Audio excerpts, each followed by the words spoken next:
स्वागत करती हूँ आपका अपने एक्सीलेंस फैमिली में, जहां आज हम जानेंगे अन्य रोजगार जिसे आजीविका विकल्प कहते हैं इसके बारे में। आजीविका विकल्प का मतलब होता है कि लोगों की जो आजीविका है, मतलब रोटी कपड़ा मकान, आजीविका का यही साधन है। आजीविका हमसे पूछ लिया जाए कि आजीविका का मतलब क्या होता है, तो प्रत्येक व्यक्ति को अपनी जीविका मतलब अपना जीवन चलाने के लिए रोटी कपड़ा मकान इन तीन की आवश्यकता होती है। तो इस जीविका को निरंतर जारी रखने के लिए सरकार द्वारा और कौन कौन से प्रयास किए जा रहे हैं जिनसे उनकी जीविका निरंतर चलती रहे, उन्हें लाभ ना हो लेकिन कम से कम उन्हें इतना कुछ तो मिल जाए जिनसे उनकी जीविका चलती रहे, इतना पैसा तो उनके पास हो जिससे वो अपनी जीविका रोटी की व्यवस्था वो कर सके और अपने जीवन को चला सके। तो देखते हैं इसमें क्या लिखा है। तो लिखा है यहाँ कि सूचना प्रौद्योगिकी ने भारतीय अर्थव्यवस्था के अनेक क्षेत्रों में क्रांतिकारी परिवर्तन ला दिया है।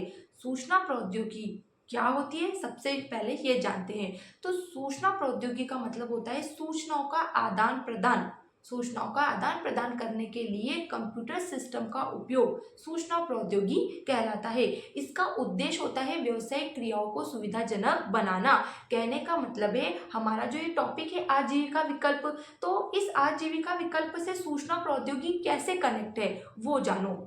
ये बताया जा रहा है कि जैसे कोई किसान खेती कर रहा है, ठीक है, तो सूचना प्रौद्योगिकी के माध्यम से उसे पहले ही सूचना दे दी जाएगी कि कब मौसम खराब होगा या कब मौसम अच्छा होगा, तो उसे फसल की कटाई कब कर लेनी चाहिए, कब फसल की कटाई नहीं करनी चाहिए। तो इस तरीके से सूचना प्रौद्योगिकी लोगों की आजीविका से जुड़ी हुई है। अगर बारिश अचानक से आ गई तो सारी फसल क्या हो जाएगी, खराब हो जाएगी। और सूचना प्रौद्योगिकी क्या है, एक ऐसी प्रौद्योगिकी जो हमें पहले से ही घटनाओं के बारे में सूचना दे देती है, तो हम क्या करते हैं, तुरंत उपाय कर लेते हैं। तो इस प्रकार क्या होगा, किसान लोगों की फसल बच जाएगी, उनसे उन्हें पैसा मिलेगा और उनकी आजीविका चलती रहेगी। ठीक है, फिर आगे देखते हैं क्या लिखा है।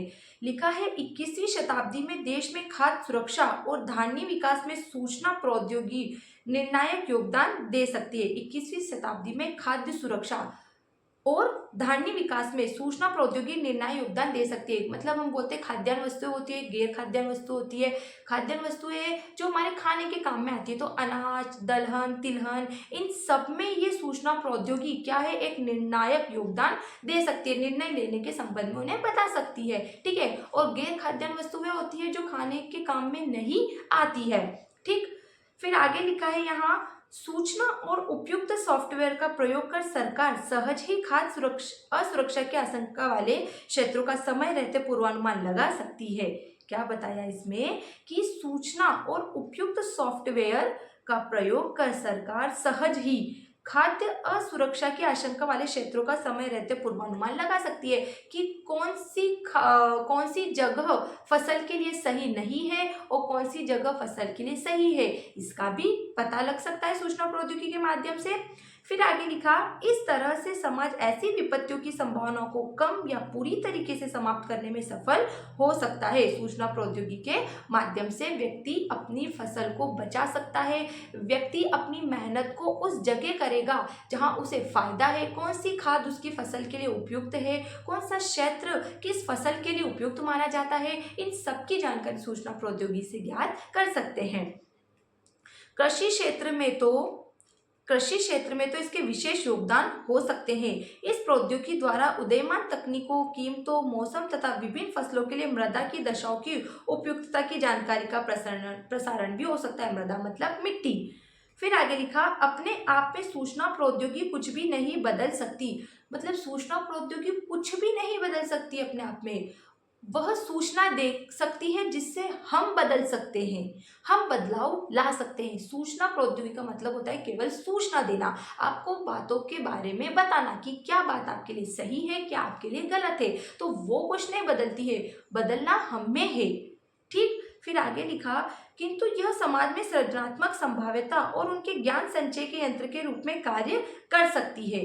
सूचना प्रौद्योगिकी अपने आप में कुछ नहीं बदल सकती है, लेकिन यह समाज में सृजनात्मक और ज्ञान संचय के यंत्र के रूप में कार्य कर सकती है, लोगों को सूचना देकर और परिवर्तन ला सकती है। इसमें इसमें ग्रामीण क्षेत्रों में बड़े स्तर पर रोजगार के अवसरों को उत्पन्न करने की संभावना भी है। भारत के अनेक भागों में सूचना प्रौद्योगिकी का प्रयोग ग्रामीण विकास के लिए हो रहा है और इस बात को बॉक्स नंबर 5.3 में बताया गया है, जिसे आप पढ़ लेना। तो यहाँ सूचना प्रौद्योगिकी का हमारा इतना सा ही अर्थ है कि सूचना प्रौद्योगिकी हमें सूचनाएं देती है या सूचनाओं के आदान प्रदान के लिए कंप्यूटर सिस्टम या कंप्यूटर सॉफ्टवेयर का प्रयोग सूचना प्रौद्योगिकी कहलाता है, जिसका उद्देश्य होता है व्यावसायिक दशाओं को सुधारना। तो सूचना प्रौद्योगिकी विशेष तौर पे कृषि कार्यों के लिए बहुत अच्छी मानी जाती है, जो पहले से ही मौसम में होने वाले परिवर्तनों की सूचना किसान लोगों को देती है। उन सूचना के माध्यम से किसान लोग अपने काम को करते हैं और अपनी आजीविका को चलाते हैं। और ये पॉइंट हमारे यहाँ क्लियर हो जाता है। अगर फिर भी कोई डाउट है तो पहले उसे क्लियर करेंगे, उसके बाद हम नेक्स्ट टॉपिक स्टार्ट करेंगे।